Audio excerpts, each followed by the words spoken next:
வணக்கம்மா. இன்னைக்கு பசங்க எல்லாம் 2 பேரும் வெளில போயிட்டாங்க.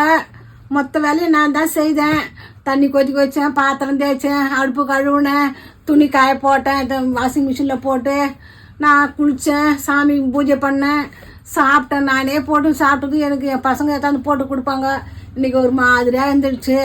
பசங்க 6 மணிக்கு தான் வீட்டுக்கு வந்தாங்க. வந்து இப்போ சாப்பாடு போட்டாங்க. சாப்பிட்டு மாத்திரைலாம் போட்டு தலைக்காணி வர எடுத்து போடுறேன். இப்போ தான் படுக்கலான்ட்டு. என் பைரவி கூட விளையாடலையாமா? என் பைரவிக்கிட்ட என் பக்கத்திலே தான் இருக்கிறா. அவ எங்கேயும் போக மாட்டான்.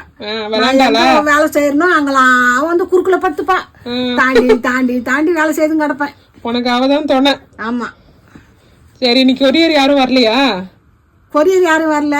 எதிர் வீட்டுல வந்து காலி பண்ணாங்க. அதுக்கு வந்து ஒரே கத்து. பயங்கர அமக்கலம் பண்ணிருப்பா. ஆமா. சரிம்மா.